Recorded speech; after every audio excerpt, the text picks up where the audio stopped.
하늘의 새들을 보라 걱정 없이 나르지 않느냐. 그들은 이제 먹을 것을 걱정하지 않아도 저렇게 다 잘 살지 않느냐. 들에 핀 풀꽃을 보아라. 그들이 옷 걱정하지 않아도 저렇게 화려하지 않느냐. 그러니까 먹고 사는 거 그렇게 걱정하지 마라. 나는 이렇게 집도 크고 화려한 집을 별로 원하지 않고요. 비싼 장신구나 뭐 명품으로 그런 것도 원하지 않고 작고 소박한 아름다움, 그것이 나에게 가장 어울리는 것 같아요. 저는 임나리이고요. 올해 60세, 만 60세 됐고요. 호기심 많은 할머니입니다.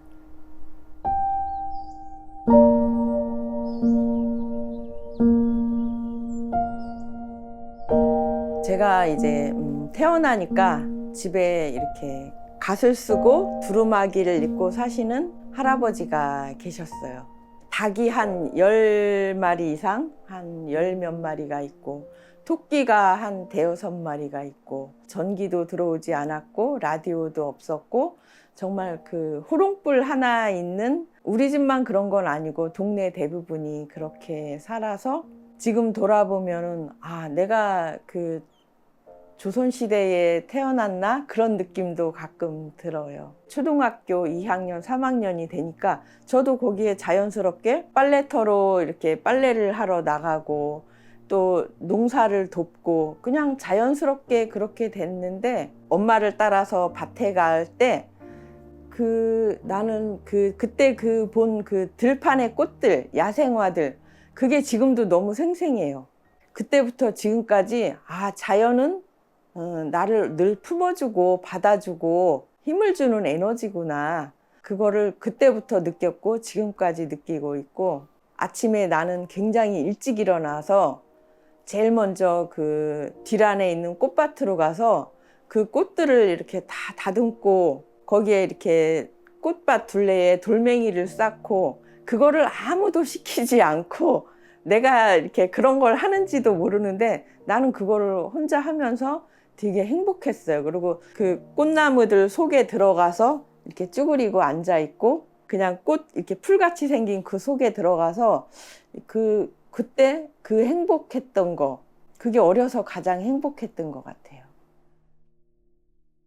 제가 한 5살 땐가는 기억에 남는 게, 엄마가 이제 쌀을 방앗간에 찌러 이제 옆 동네로 갔는데 그때 집에 아무도 없고 저 혼자 있게 됐어요. 5살쯤 됐으니까 혼자 있는 게 너무 이렇게 무서워가지고 그 엄마를 따라오다가 엄마가 이렇게 멀리 가는 그 길을 보면서 그 엄마 뒷모습을 보면서 5살 때라서 엄마가 갔다 올 때까지 소리를 막 지르면서 울었던 그 기억이 나네요. 근데 아무도, 그러니까 가을을 추수가 끝난 텅 빈 벌판에 혼자 서서 엄마가 올 때까지 울었던 기억이 나요.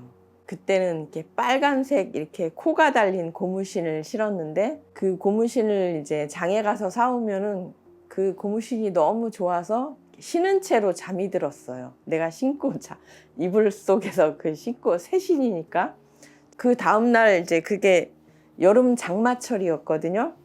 그래서 이제 그 신발을 신고 빨래를 하러 이렇게 논두렁을 건너가는데 비가 너무 많이 와서 이렇게 건너야 되는 게 이렇게 넓어져 있더라고요.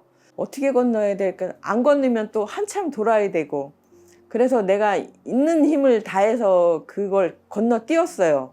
건너뛰고 보니 신발이 한 짝이 벗겨져서 없어진 거예요. 저는 이제 그 신발을 찾으려고 막 논을 들어가서 헤매는데 논주인 아저씨가 그 자기 벼 이렇게 훼손되는데 거기 들어갔다고 막 작대기를 들고 막 나한테 오는 거예요. 그래서 난 또 무서워가지고 이렇게 집으로 뛰어오는데 이제 그 집 옆에 이렇게 수수단이 이렇게 쌓아놓은 데가 있었는데 어렸으니까 그 속에 들어가 숨어서 가만히 있었어요. 근데 생각해보니 옷은 다 젖고 신발 한 짝은 잊어버리고 그 할아버지 무서워서 못 나오고 그 안에 있는데, 그래서 아, 우리 언니 오빠가 나를 찾으러 오면 참 좋겠다 했는데 끝내 그런 일은 일어나지 않았고, 한참 후에 내가 스스로 집에 들어와서 이제 젖은 옷을 추스리고 했던 기억이 납니다.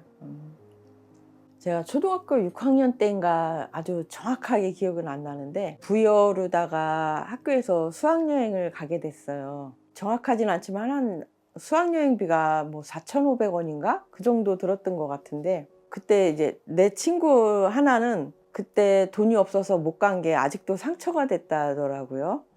근데 저는 이제 더듬어 보니 그때 이제 돈도 없거니와 저는 이제 오히려 잘 됐다. 근데 그날 이제 가을이라서 부모님이 이제 그 벼타작을 이렇게 하시겠대요. 근데 엄마 아버지 둘이서 하는데 이제 사람이 하나가 더 필요한 거예요, 최소한. 그래서 저는 수학여행 가는 것보다 벼타작 하는 거 도와주는 게 더 재밌겠다 싶더라고요. 그래서 이제 자연스럽게 그냥 이렇게 농사일 하느라 못 갑니다, 그렇게 하면 안 되거든요. 그러니까 살짝 둘러서 몸이 아파서 못 간다고 이렇게 그렇게 해놓고서는 저는 이제 그 이렇게 벼이삭을 이렇게 탈곡기 하는 곳에 이렇게 날라주고 이렇게 하는 거를 하느라 제가 수학여행 못 간 것도 다 잊어버리고 농사일 하면서 보람 있고 더 좋았던 것 같아요. 그래서 탈곡기도 했지만 어렸을 때 이렇게 뭐 도리깨질도 하고 뭐 고추 꼭지도 따고 그런 게 이렇게 재미도 있고 또 엄마한테 도와준다는 그것도 있고, 그래서 굉장히 이렇게 좋은 기억으로 남아 있어요. 우리 엄마는 정말 평생을 베풀기만 하는, 희생하고 베풀기만 해서 늘 우리 할아버지한테는 며느리였고, 우리 아버지한테는 아내였고, 우리한테는 어머니였고, 동네 아줌마들에게는 그런 동지였고, 그리고 한 번도 자기 자신으로 살아보지는 못한 것 같아요. 그럴 여유가 없었고, 자기 거는 하나도 챙기지 못했고, 그래서 늘, 그러니까는 인간이 아닌 어떤 그 세상에 온 천사 같은, 자식들에겐 또 베풀었지만 또 그 손주들에게도 베풀고, 또 70이 넘어서 교회 다니기 시작할 때는 또 목사님을 또 챙겨드리고, 그러니까 자기가 정말 이렇게 그 죽는 날까지 다른 사람을 위한 존재로 사시고, 자신의 그 내가 자기가 맛있는 걸 먹고 자기가 좋은 옷을 입고 자기가 어떤, 그러니까 돈도 항상 남을 위해서 쓰고 누구에게 베풀고 주는 데 썼지, 자기를 위해서는 써본 거 없고, 자기를 위해서 쓴 거라고는 병원에 가서 그 아플 때 병원비 낸 거, 그게 자기를 위해서 쓴 전부 같더래요. 그리고 그 힘든 그 운명을, 그 세상을 원망할 법도 한데 세상을 원망하지 않고 그냥 이렇게 자신의 그 운명으로 받아들이면서, 그냥 어머니는 늘 그 가정 살림을 위해서 자기에게 주어지는 거를 한 번도 이렇게 싫다 뭐 안 하고, 그냥 아무리 험한 일이든 뭐든, 뭐 그 여자가 뭐 노가다든 뭐든 그냥 다 이렇게 수용했던 거. 그거. 이제 고등학교를 갔는데, 제가 고등학교를 굉장히 힘들게 갔어요. 그때만 해도 수업료나 이런 교통비 이런 게 굉장히 큰 돈이었기 때문에 힘들게 갔는데, 고등학교를 가보니 숨이 막힐 것 같더라고요. 내가 원했던 그런 학교 생활이 아니었어요. 그래도 그 중에 하나가, 제가 그림을 잘 그리고 좋아했는데 미술 선생님께서 이제 취업 자리가 나왔다고 소개를 해주셨는데, 그렇게 좋지도 않지만 그렇게 나쁘지도 않은 데를 저는 학교에서 벗어나고 싶어서 바로 갔어요. 그 일은 뭐 이렇게 좀 단순하고 그런 일이었는데, 단지 이렇게 월급을 받으면은 제가 그래도 한 달에 한 번은 여행을 갈 수 있다는 거. 그래서 이제 그 여행을 가면서 아, 내가 어른이 되었구나. 지리산 근처 운봉이라는 곳도 가고, 변산반도 거기도 가고, 천안의 성환 이런 데도 가고, 뭐 서해바다 이렇게 가고, 기차, 밤기차를 타고 통일호를 타면은 경상북도 영주까지 가서 영주에서 강릉까지 가는 그걸 타고 거기서 다시 속초를 가고, 그러면서 이제 동해바다도 보고, 이제 갔다 오는 게 의미가 있지 거기서 뭐를 하고, 그런 것은 그때는 이제 뭐 카페도 없었을 때고 모든 것이 남성 중심의 문화였기 때문에 내가 이렇게 편안한 여행은 아니었습니다. 제가 보헤미안 기질이 있어요. 지금 여행도 다니고 이사도 많이 다녔는데, 제가 다음 세상이 있다면 더 많이, 그러니까 한 집에 이렇게 정주하는 것이 아니라 더 많은 나라를, 더 많은 곳을 다니고 싶고, 그리고 제가 이렇게 이사 많이 한 것은 제가 정말 잘했다. 내가 잘한 일 중에 최고라고 생각해요.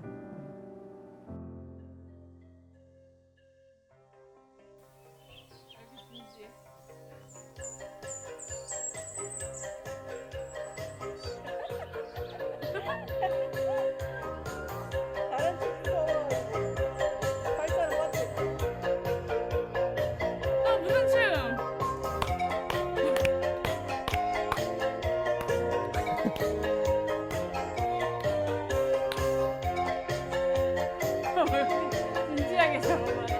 할머니 일어나면 쫓아야겠네.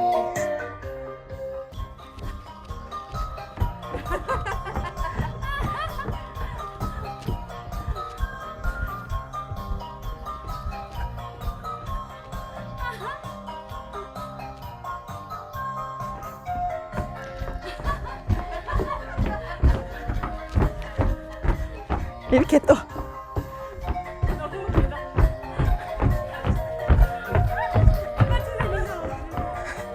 이렇게 봐.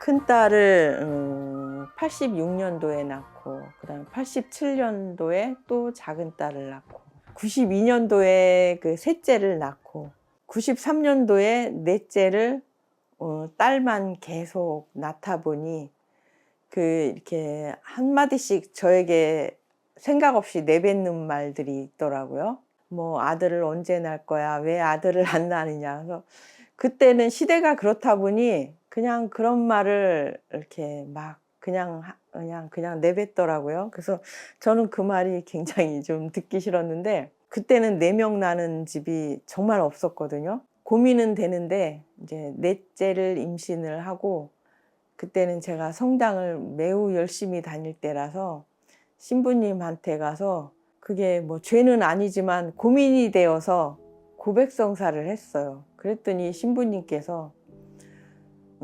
생명은 하늘에서 준 선물입니다. 그 말 한마디 듣고 제가 넷째를 또 낳았어요.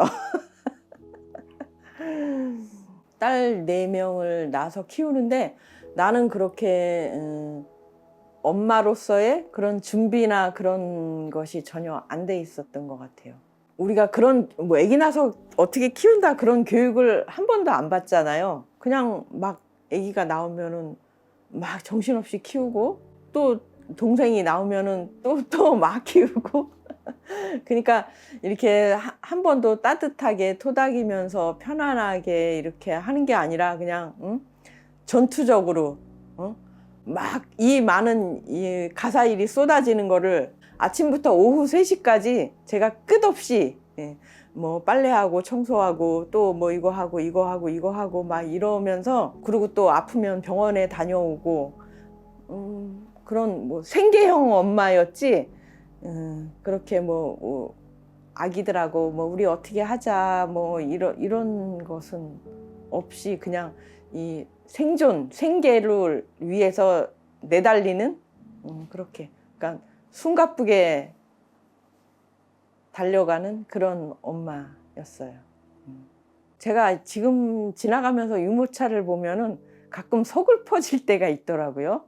나는 애들 넷을 키울 동안 유모차를 한 번도 사본 적이 없고 가져본 적이 없는데 지금은 얼마나 흔해요 그게. 그런데 이렇게 다 업어서 키웠는데 그 업어서 키우는 게 자녀에겐 굉장히 좋은 거라더라고요. 그래서 지금 돌아보면 내가 업어서 그렇게 4명을 키울 만큼 나에게 건강한 체력이 있었다는 거, 그거 감사해요. 다행히도 첫째가 매우 똘똘하고 자기 동생도 챙기고 자기 할 일도 잘하고 그래서 나에게 굉장히 큰 힘이 됐어요.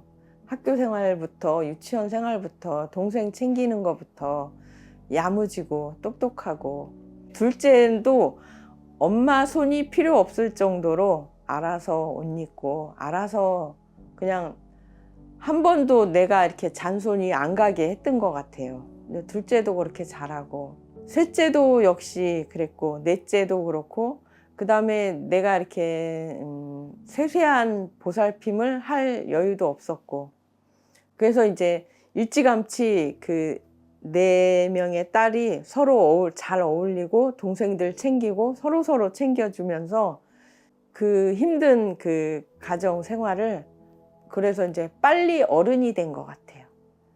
그러니까는 중학생이 되니까 이제 그 집안을 다 신경 쓰고 자기가 어떻게 살아야 되겠다. 중학생이면 다른 집 아이들 같으면 한참 그 엄마 품에 있을 때잖아요.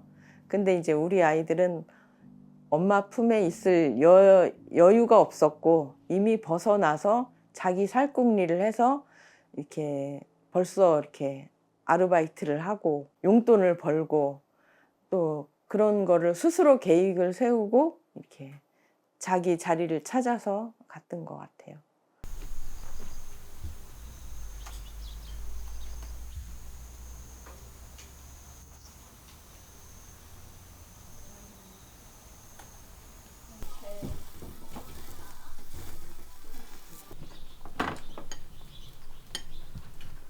이제 짠! 짠! 고생하셨습니다. 엄마가 맨날 돌아다닐 때마다 우리 데리고 다녔잖아. 엄마가 횡성 집 보러 갈 때도 나 데려갔는데. 그렇지. 그치? 자연을 또 이렇게 겸사겸사해서 보게 해주는 거. 나는 이런 데 오면 이런 나무나 꽃나무 이런 잔디가 정말 이렇게 내 인생을 빛나게 해주는 것 같아. 우리는 시골길 막 지도에도 없는 길 뚫고 그렇지. 다니면서 몇 시간씩 걸으면서 그냥, 얘기하고 또 걷고. 그냥 훼손되지 않는 자연 속에 들어가는 거, 그런 여행을 좋아하고. 그리고 이렇게 시골 문화, 이렇게 자본주의 문화가 덜 들어간 그냥 그 시골의 한 70년대 문화, 80년대 문화가 살아있는 곳. 엄마는 여행을 진짜 안 무서워하는 것 같아. 여행을?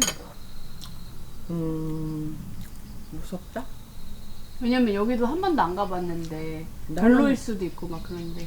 아, 그건 뭐 세상을 믿고 나가야지. 이게 뭐 안 좋을 것이다, 뭐 무서울 것이다 이러면은 집에만 있어야지. 맞아. 나는 세상이 나를 받아줄 것이다. 그리고 나의 그런 것을 순수한 그 욕구를 채워줄 것이다. 맞아. 이혼을 했다. 그것은 이제 나는 굉장히 자유지향적인 사람이고 그 상대방은 이렇게 나를 구속하고 싶어하는 사람이고, 그 세대의 남자들은 좀 여자를 존중하고 이해하고 그런 마음이 좀 많이 부족했고, 대화를 한 번도 진지하게 해본 적이 없는 것 같아요. 그래서 이제 이혼을 하게 됐고, 그것도 하나의 운명인 것 같아요. 그냥 이렇게 저절로 하게 된 것처럼 했어요. 참 그런 저를 이렇게 한부모 가정으로서 이렇게 애들 4명을 데리고 사는 저를 도와주신 분들이 굉장히 많이 있습니다. 개인으로 도와준 사람도 있지만 단체에서 도와주신 분들이 꽤 많이 있어요. 그분들의 도움도 제가 이렇게 버거운 삶에 굉장히 많이 도움이 됐죠. 그때 당시에 그 정치를 하시는 분들, 대통령이 그런 제도를 만들어 주셨고 그 혜택을 우리가 많이 받습니다. 그래서 대학에 갈 수 있었고 병원도 갈 수 있었고 작은 집이지만 집도 있었고 우리가 버스 탈 그런 여유도 생겼고 또 제가 그런 기술, 자격증을 배우러 다닐 수 있었고 가난한 사람도 교육을 받을 수 있고 병원에 갈 수 있고 기본적인 생활을 할 수 있게끔 해주셨죠. 그러니까는 기초생활수급자 그것도 처음에 제가 신청을 하니까 안 해주셨어요. 그래서 제가 그때 당시 살고 있던 구청장님께 탄원서 같은 편지를 보냈어요. 그랬더니 바로 답장이 왔어요. 신청하라고.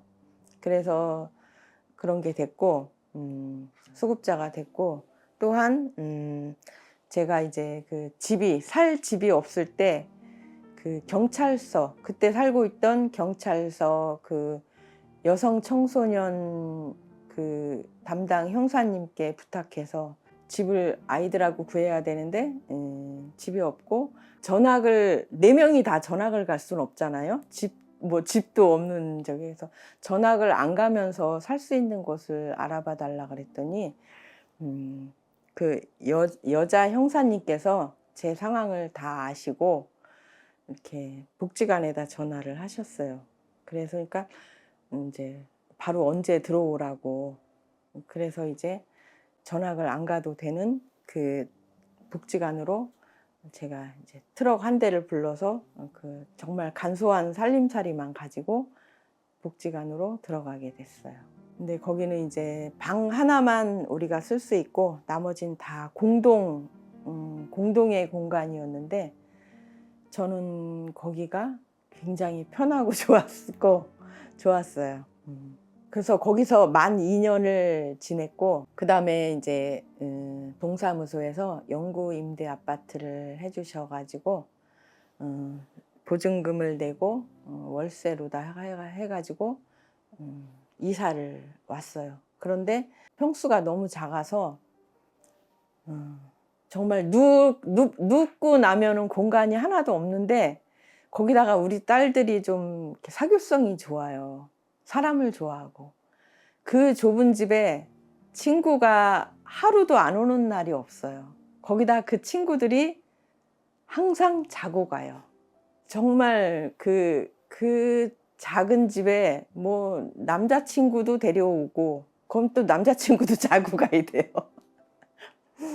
그 뭐 여자친구 남자친구 가리지 않고 안 오는 날이 거의 없었던 것 같아요. 그러니까 막내 친구가 오든지 셋째 친구가 오든지 첫째 친구가 오든지 뭐 둘째 친구가 오든지 그 작은 집이 늘 그렇게 그래서 정말 이렇게 뭐 정말 가구도 없고 뭐 누울 자리가 없는데 거기서 또 다 자고 가더라고요. 그러다 보니 이제 제가 그 공간에 대한 그 막 이렇게 환각 증세가 일어나더라고요. 막 그 넓은 공간을 상상 속에 만들고 제가 거기 들어가 있는 거예요.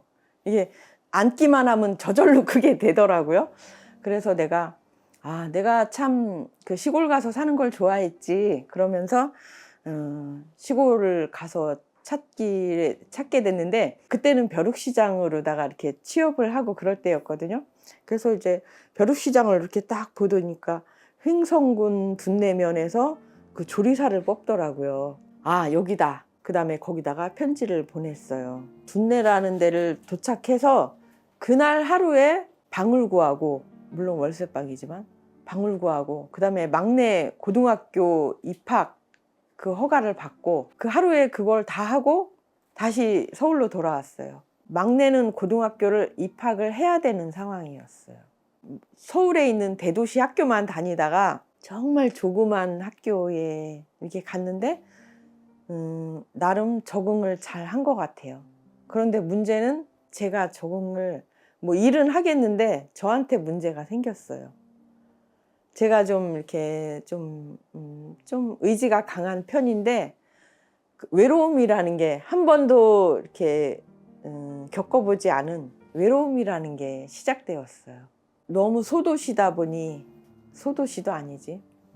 너무 작은 동네이다 보니 갈 곳도 없고 말할 것도 없고 뭐 도서관도 없고 거기에서 또 나는 너무 젊었고 그래서 그 외로움을 만나게 되었죠. 그때 인생에서 아, 외로움이 이런 거구나 처음 알게 되었어요.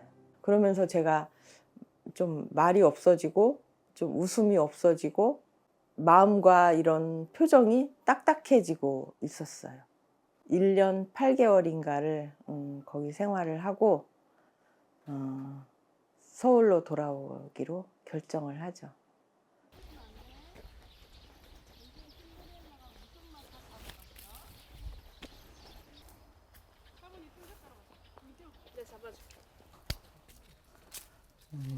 엄마. 응? 딸 4명이 응. 다 행복하게 사위들 만나서 살고 있잖아. 어때? 그게 당연한 건데 응. 그게 당연한 건데 당연한 걸 내가 못했다는 거? 그게 당연한 거지. 당연한데 하여튼 이따 장작으로 써. 그럴까? 네, 불쏘시개. 들고 갈게. 아직 좀 너무 약해. 아, 그래? 그래서 나는 그렇게 못 살았지만 그게 또 나의 수행의 시간이 됐다고 생각해. 나를 단련시키고 강하게 되고 또 그것 때문에 내가 그 명상으로 들어오게 된 계기? 지금 생각하면 그 고생으로 내가 내 의식이 굉장히 이렇게 올라갈 수 있는 그게 됐다고 생각. 그 고생이 없이 내가 지금의 내가 있지 않은 것 같아. 그 고생 덕분에 지금의 나의 그런 성숙, 단련, 자신감, 세상에 대한 자신감, 그게 있다고 생각해. 그래서 지금은 그 고생한 것이 나에게는 굉장히 그 뭐랄까. 그 보약 같은 존재, 그거라고 생각하고 남들은 그걸 이렇게 피해갈 때, 그러니까 그 소나기를 피해갈 때, 그 장마를 피해갈 때, 나는 그 장마, 소나기 그걸 그냥 받아들인 거지. 이제 둘째가 이렇게 성장하고 돈도 벌고 그러면서 이제 영구 임대 아파트에서 나오게 되죠. 자기가 이제 이렇게 나오자. 그래서 이제 12년을 살던 거기서 나와가지고 이제 조금 넓은 데로 와요. 그러다가 이제 그 둘째가 잠실에 있는 직장을 다니면서 자기가 잠실로 이사를 가면서 나도 우리 모두 잠실로 가자. 그래서 잠실로 오게 됩니다. 근데 잠실이라는 데가 너무 밀집하고 도시 중에서도 너무 그 빽빽한 도시잖아요. 거기서 나는 좀 정말 풀 한 폭이 없는 도시가 또 이렇게 좀 갈증이 나기 시작했어요. 나 혼자 이제 막 또 그 시골로 가는 상상을 막 하기 시작하는 거예요. 시골에 어떻게 갈까, 어디로 갈까. 늘 이제 이걸 보고 시골로 어디를 갈까, 어디를 갈까. 그렇게 찾다가 나는 이제 그 직장을 구하고 가야 되잖아요. 생활비가 필요하니까. 괴산에 그 조리사 일자리가 있어서 다시 이제 제가 괴산으로 이렇게 싹 여행 삼아 내려와 봤어요. 그랬더니 이제 일자리도 있고 직장과 방을 다 구해놓고 서울로 와서 언제 이사를 가겠다 이렇게 했는데 한 번 제가 강원도에 가서 너무 외로웠기 때문에 그 집에 키우던 강아지를 데리고 이제 괴산으로 오죠. 거기가 이제 시골이다 보니까 버스가 없어서 그 8월달 더운 때에 걸어서 출근을 한 1시간 정도 걸려요.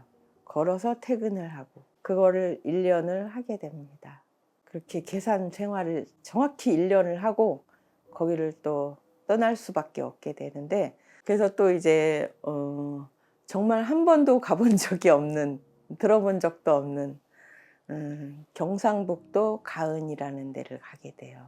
시골이라 대중교통 연결도 안 되는데 어떻게 연결해가지고 갔더니 정말 이렇게 괜찮은 마음에 드는 집이 있어갖고 그 동네로 이사를 갔는데 집주인이 자기가 거기다 새 집을 지어서 살아야 되니 내가 나가야 된다고. 그래서 이제 거기서 또 정말 6개월밖에 안 살았는데 나오게 돼요. 그래서 또 다시 집을 얻으러 다니고 직장을 또 얻어야 되고 거기가 이제 문경이거든요. 거기서는 이제 귀촌을 몇 번 했기 때문에 조금 여유가 생겼는데 그냥 혼자 많이 이렇게 새로운 곳을 찾아다니고 돌아다니고 그렇게 몇 개월을 살았어요. 거기는 문경세제가 있어서 그 트레킹을 언제든지 문경세제에서 할 수가 있는 게 그게 이제 나한테는 굉장히 좋았어요. 거기에서 6개월을 살았는데 거기에서 참 좋은 친구를 만났다. 이렇게 수행하는 친구를 만나게 돼요. 이렇게 많이 이렇게 이사를 다니면서 가장 좋은 게 좋은 친구를 만났다는 거. 지금까지도 좋은 친구고 나한테 많은 그 도움을 주고 있는 친구인데 거기서 이제 그 동네에서 만나게 되네요. 거기에 어떤 성당에 다니는 나보다 5살 많은 친구가 이사를 옵니다. 여자 혼자 사는. 근데 그분을 이제 성당 자매가 소개해 줬는데 그분이 나랑 이렇게 많이 취향이 비슷해서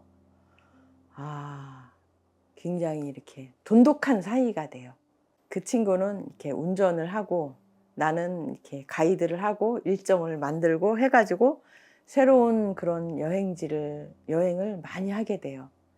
둘이 이제 여행 스타일이 맞아가지고 둘이서 청송 주황산도 가고 전라도 순천 거기도 여행을 가고 우포늪 거기도 여행을 가고 또 많이 갔는데 괴산도 가고 거제도도 2번이나 갔다 오고 강릉도 또 갔다 오고 하여튼 둘이서 여행을 굉장히 많이 다녔는데 그렇게 여행을 많이 가고 또 이렇게 둘이 만나서 얘기도 많이 하지만은 춤도 추고 산책도 하고 또 이렇게 둘이서 시도 읽고 그런 취향이 잘 맞았어요.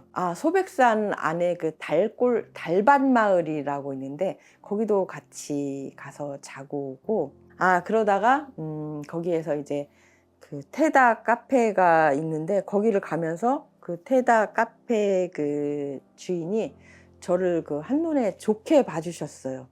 나쁜 사람 아니구나, 이렇게 좋은 사람이구나 해서 그 테다 카페랑 그 친구랑 나랑 이렇게 우리 시골에서 뭐 누구 소문 무슨 소문 났다 뭐 이런 것만 얘기하지 말고 공부를 하자. 그렇게 해서 셋이서 일주일에 한 번씩 공부를 하게 돼요. 책을 읽으면서 너무너무 재밌었어요. 그렇게 1년 7개월을 일주일에 한 번씩 계속 공부를 하고 있던 중 우리가 3명이서 여행을 가자 하는데 제가 이제 강릉을 추천했어요.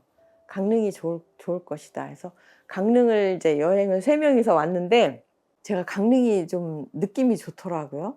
그래서 이제 다시 이제 강릉 여행을 하룻밤인가 하고 이제 문경으로 돌아간 다음에 제가 강릉으로 이사 올 계획을 해요. 그래서 막 이렇게 집을 알아보고 하고 해다 그 바닷가에 있는 동해 바다가 쫙 보이는 그런 빌라를 이제 더 이상 문경을 왔다 갔다 할 기운이 없어서 그 집을 바로 계약을 해요. 그 바닷가가 조금 관광지이다 보니 앞에 그 27층짜리 그 레지던스가 생기고 거기까지는 이해를 했는데 바로 옆에 아파트 5동이 동시에 올라가는 거예요. 그리고 나는 이렇게 조용한 시골이 좋은데 그래서 그러던 차에 우리 둘째 딸이 시골집이 있다, 가보자 해서 이제 가서 보고서는 그것도 뭐 거의 운명처럼 자연스럽게 그 집을 사게 되고, 그리고 나는 이 시골집이 더 좋아서 저쪽 집이 팔리기도 전에 또 이쪽 집으로 이사를 오게 되니까 집이 두 개가 됐어요. 그래서 저쪽 집 가서 청소를 하고 이쪽 집 가서 청소를 하고 양쪽 살림을 하게 됐죠. 그런데 양쪽 집을 관리하니까 너무 힘든 거예요.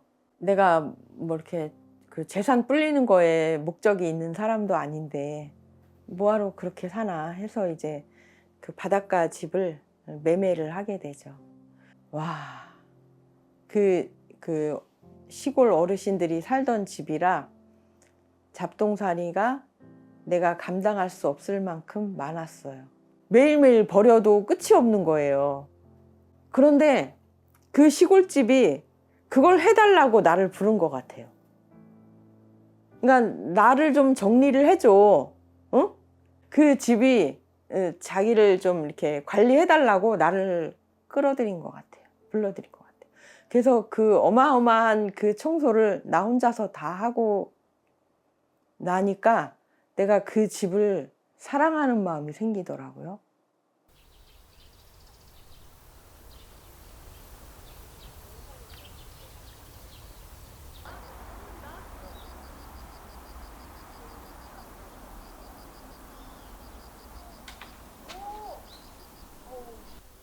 맞았어 아까 거기 너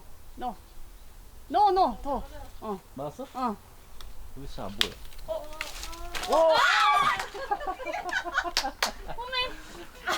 밤하나로 난리다.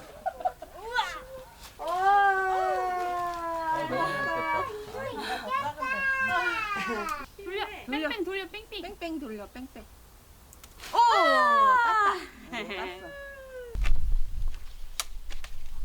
재밌지? 어메! 이거 얻어 걸렸다. 눈 감았는데. 됐어. 내가 따줘? 내가 잘라? 저거 쇠 같은 거 조심해야 되는 거 아니야? 히야! 쇠 아니야. 대나무야. 아, 받아. 이렇게 떨어뜨리면 안 돼. 꽉 세게 받아. 딴다. 어휴, 엄마 갖다 줘, 엄마. 엄마 갖다 줘. 야, 챔피언이다. 우!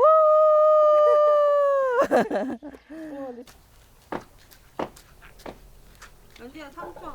예, 제가 이 집에 이사 온 지는 만 2년이 아직 조금 안 되었어요. 근데 이 집에 와보니 이 집들도 사람도 태어나서 고생하는 일을 겪듯이 이 집도 집 나름의 힘든 일이 있었더라고요. 이 집이 그 힘들었을 생각을 하면서 이 위풍당당 이 당자가 집당자인데 굉장히 이렇게 뜻이 좋은 뜻이더라고요. 풍채나 기세가 위험 있고 떳떳함. 굉장히 여러 사람에게 알려지고 이렇게 많은 사람들에게 이렇게 덕망이 있는 그런 집을 갖다 위풍당당이라 그러는데, 그래서 이 집을 내가 응원해 주기 위해서 이 집아 힘내라, 내가 있다, 내가 지켜줄게, 그런 의미로 내가 위풍당당이라는 집을 이 집에다가 지어주면서 제가 새벽에 이제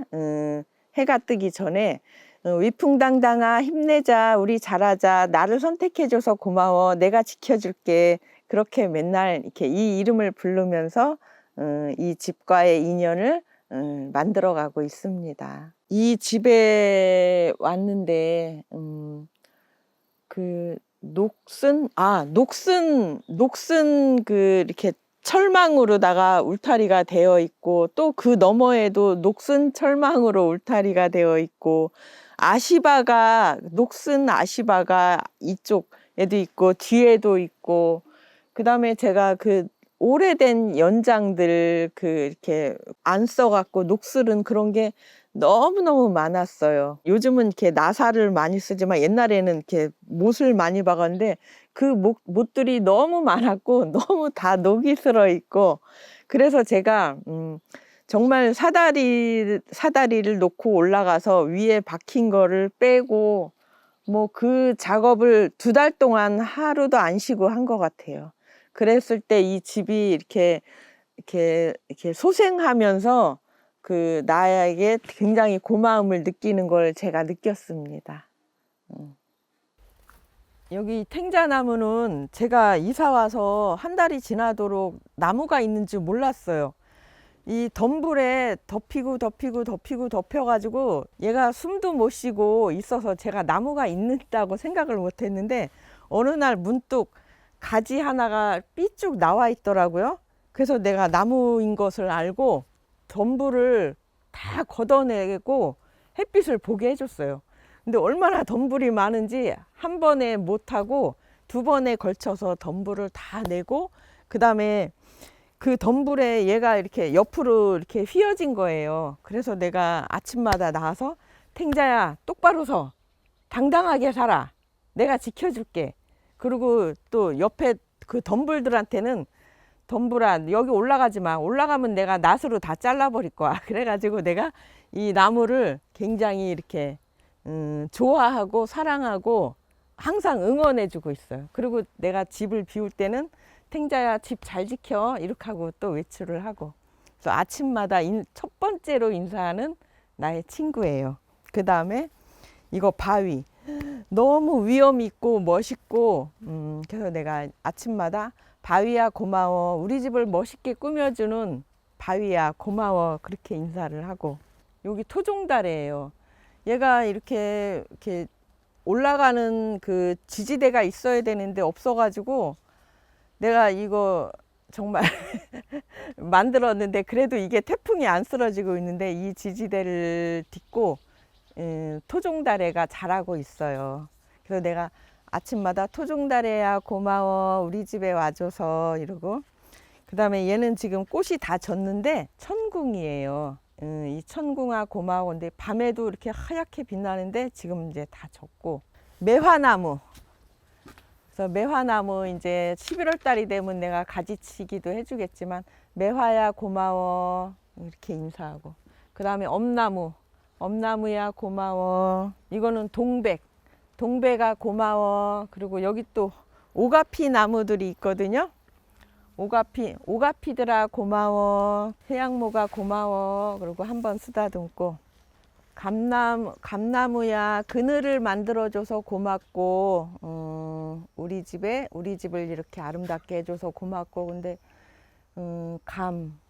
감까지는 내가 감까지는 먹게 해줘 차마 그 얘기는 못했는데 올해 이렇게 감도 많이 열려주고 그래서 정말 고맙고 너는 나를 행복하게 해주고 또 식량까지 주는 그런 고마운 친구입니다. 이렇게 내 친구들이에요. 아침마다 인사하는 나의 친구들. 돌멩이들아 고마워. 우리 집 잘 보호해줘서 고맙다. 내가 돌멩이를 볼 때마다 기분이 좋더라고. 돌멩이 너무 예쁘기도 하고 잘 어울리기도 하고. 돌멩이가 마지막 친구예요. 탱자가 첫 번째 친구고. 여기가 우리 상추의 뭐라 그럴까? 상추가 잠든 곳이에요. 하늘나라로 작년 6월 달에 떠났는데 저한테 와서 11년 동안 8번의 이사를 같이 다니면서 저하고 살던 반려견인데요. 이 상추가 우리 집에 왔을 때 제가 애완견을 그때만 해도 안 좋아해서 막 이렇게 쫓아냈어요. 밖으로 쫓아냈는데 이 상추가 갈 데가 없어 갖고 이 집 저 집 돌다가 다시 우리 집에 온 거예요. 그래서 우리 집에 이제 하여튼 이렇게 내가 탐탁치 않게 받아들였는데 그렇게 살다가 작년에 이제 15살의 나이로 세상을 떠났는데 그때 이렇게 제가 그 임종 과정을 저랑 함께 했거든요. 단둘이 했는데 정말 그게 매우 감동적이었어요. 그러니까는 이렇게 이제 나중에는 다리에 힘이 없고 몸이 자꾸 쇠약해지니까 이렇게 이제 오줌도 이렇게 앉아서 싸야 되고 그렇게 되었을 때 이 상추가 나한테 피해를 안 주려고 스스로 이렇게 죽음을 선택한 것 같아요. 이 상추가 아마 내가 다 죽어서 만약에 다른 세상에서 다른 세상이 또 있다면 그때 다시 만나고 싶은, 만나게 될 그런 상추입니다. 그래서 제가 이렇게 무덤으로, 아니 돌멩이로 예쁘게 해놓고 관리도 해주고 가끔 생각나요. 내 인생에 와서 정말 그 말 못하는 동물이었지만 내 인생에 와서 그 깊은 사랑을 느끼게 해준 우리 상추.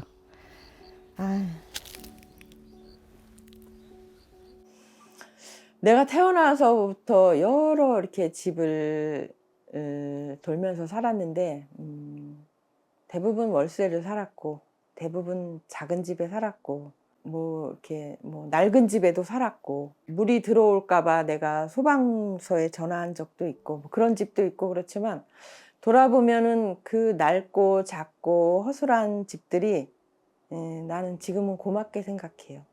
그래도 나를 받아줘서 내가 그 집에서 다리를 뻗고 살 수 있었잖아요. 쉬고 그러니까는 그 나를 받아준 그 집들에게 고맙다. 뭐 짧지만 나를 그렇게 해서 내가 바닷가에 또 살아보게 되고 지금은 또 이렇게 작은 한옥집에 그러니까 나는 집을 이렇게 사고 뭐 그럴 능력이 없고 또 그러려고 애쓰지도 않았는데 그 집들이 나를 불러준 거라고 생각하고 한번 이렇게 집을 내가 살아온 집들을 돌아보고 싶고 그래도 하여튼 그 집들에 들어가서 이렇게 짐을 정리하고 하면서 되게 감사했었어요. 또 집이 월세방도 없었던 적도 있었으니까. 서울에서 집은 창을 열면은 다음 건물이 보이잖아요. 나는 그게 왜 이렇게 살아야 되지? 좀 그런 의문이 들었어요. 그러니까 창을 열면은 뭐 이렇게 좀 아름다운 경치가 보여야 되는데 늘 왜 다음 건물이 보이고 창을 열면은 당연한 건데 실망이 되는 거. 응? 그래서 내가 이제 그 서울 살 때 이렇게 뭐 저기 임진각 거기 갔더니 소원을 말하는 그 영상이 있더라고요. 그래서 창밖에 이쁜 창을 열면 예쁜 게 보이는 그런 집에 살고 싶다. 나는 그게 소원이 하나였어요. 그랬는데 이제 이렇게 살다가 이제 그 바닷가 집에 왔더니 정말 그 베란다 앞에서 이렇게 해가 쫙 떠오르고 구름이 지나가고 달이 떠오르고 그거를 정말 내 해인 양, 내 달인 양, 내 별인 양, 내 구름인 양 봤다는 거. 그때 내가 정말 감사했고 그 다음에 이제 이쪽 그 마당 있는 집으로 올 때는 창을 열면은 물론 여기 시골집이니까 이렇게 시골 풍경이 보이고 이렇게 침대에 누워서도 달이 보이고 별이 보이고 그 다음에 이렇게 그 침대 밖에서는 그 나비와 벌들과 새들과 그것이 막 자기 집인 양 왔다 갔다 하는 거서 내가 이렇게 영상에다 이렇게 창밖에 아름다운 집 좀 살고 싶어요 할 때 내가 과연 그런 날이 올까 했는데 어느덧 그런 날이 와서 내가 그런 창밖에 지금 이렇게 나팔꽃이 피고 그래서 아침마다 이렇게 꽃이 피고 지고 피고 지고 그게 마치 나를 위해서 하는 것처럼 그래서 지금은 그렇게 살고 있습니다. 나는 이렇게 그 죽는 날까지 집을 재산 가치로 보지 않고 나의 생활 공간이면서 내가 사랑하는 공간, 집은 나를 필요로 하고 나는 집을 필요로 하는 그런 관계로 살고 싶어요. 나중에 내가 좀 이렇게 집중할 수 있는 시간이 생기면은 내가 살아온 집들 거기에 대해서 하나하나 짚어보면서 그 집이 나를 받아준 거에 대한 그 감사를 책으로 한번 쓸 생각입니다.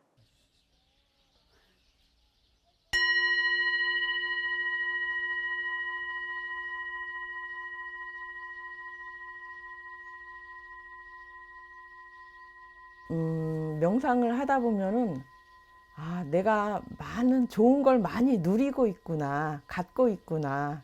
그 중에 하나가 내가 나이가 많다는 게 그게 굉장히 좋은 장점이고 세상을 넓고 깊게 볼 수 있고 많은 경험을 했다는 거. 그래서 그렇게 살고 싶었던 시골에 사는 거, 그 다음에 나이가 많은 거, 그 다음에 내가 그런 속박되지 않은 삶.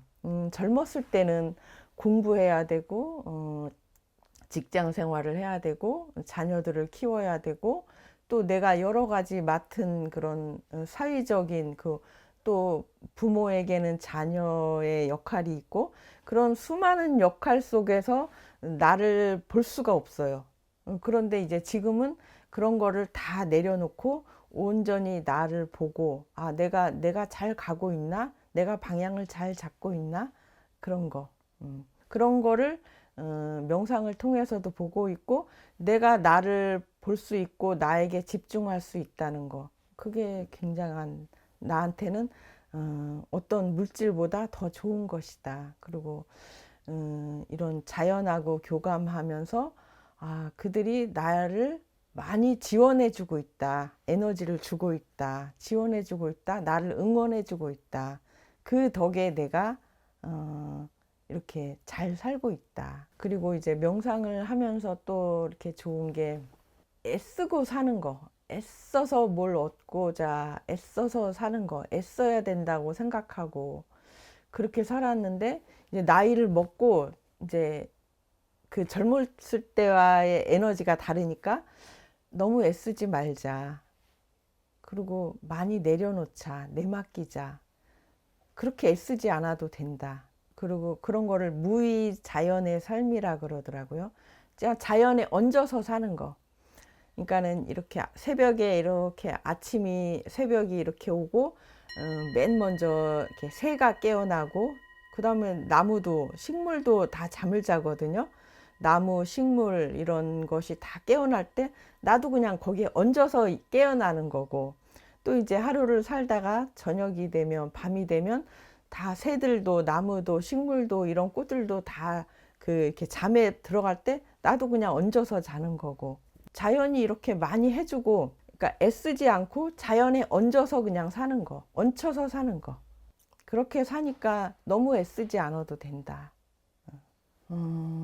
그 세상을 살면서 너무 힘들고 지친 사람들에게 그렇게 애쓰지 않고 사는 방법도 있다. 그것이 내가 모델이 되면 그렇다면 나는 만족할 것 같아요. 그것으로.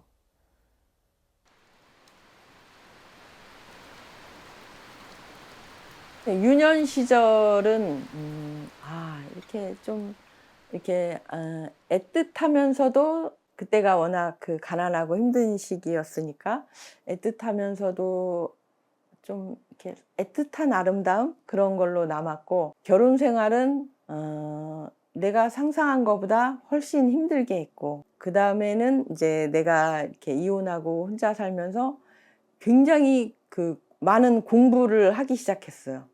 그래서 한국방송대학교에도 입학해서 제가 5년을 학생으로 살았는데 43살에 시작한 그 공부가 굉장히 보람있고 뿌듯했고 한복기능사, 조리사, 한자 급수 따는 거, 또 상담사 공부, 또 카톨릭 대학교 평생수련원인가? 거기에 가서 제가 2년이나 미술심리치료사 공부를 했고요. 그런데 저는 그것이 돼가지고 이렇게 누구를 상담해주기에 그 목적이 아니었고 내가 건강해지기 위한 나한테 해주고 싶은 공부였어요. 그래서 강의를 듣고 공부를 하고 그러면서 굉장히 이렇게 내가 충전해야 된다. 내가 건강해야 된다. 나에게 주는 선물이었어요. 고생한 나에게 이런 공부라는 선물을 주자. 보통은 이렇게 돈을 버는데 더 치중하잖아요. 근데 나는 그렇지 않고 내가 공부하는데 더 많은 시간과 돈을 쓴 거에 대해서 지금도 잘했다고 생각해요. 돈을 더 벌 걸, 일을 더 할 걸 그런 생각은 전혀 없어요. 나는 처음부터 돈을 벌어서 뭘 어떻게 하겠다 그런 자본주의적 생각은 애초부터 적거나 없었던 것 같아요. 그래서 나는 책을 그 3,500권 이상 읽으면서 뭐 재테크니 돈을 어떻게 벌까 뭐 그런 거에 대해서 관심을 가져본 적이 없었어요. 나는 그래서 이제 뭐 통장에 얼마가 있고 얼마가 늘었고 그런 거에 크게 관심이 그냥 그 생존에 필요한 그 돈이나 그 정도로만 관심이 있었던 것 같아요. 그 다음에는 내 시간을 이제 어떻게 내가 원하는 대로 쓰자. 그러면서 그렇게 살았죠. 그래서 나는 애초에 그런 사람이었던 것 같고, 대부분의 그 사람들은 다 먹고 살 게 있어도 또 걱정을 하고, 입을 게 있어도 또 걱정을 하고, 집이 있어도 또 걱정을 하고. 근데 저는 이제 좀 이렇게 다른 사람들보다 그렇게 부유하지 않게 살고 뒤를 돌아보니 그때도 다 살았더라고요. 그렇게 걱정하지 않아도 살게 될 것이고 더 잘 살게 될 것이다. 그러니까 이제 먹는 거 걱정, 입는 거 걱정 그만하고 내가 이제 세상에서 받은 거를 어떻게 주고 갈까. 그걸 뭐 걱정은 아니지만 그런 계획을 잘 하고 가야 되지 않을까. 그랬을 때 내가 죽음도 얼마나 편안하고 아름다울까. 그렇게 생각합니다. 그리고 이거는 제가 문경 살 때부터인가 그러니까 하루하루 있었던 일을 기록한 건데 이게 한 3년 정도가 기록되어 있는 것이고 문경 살 때부터 기록된 것 같은데요.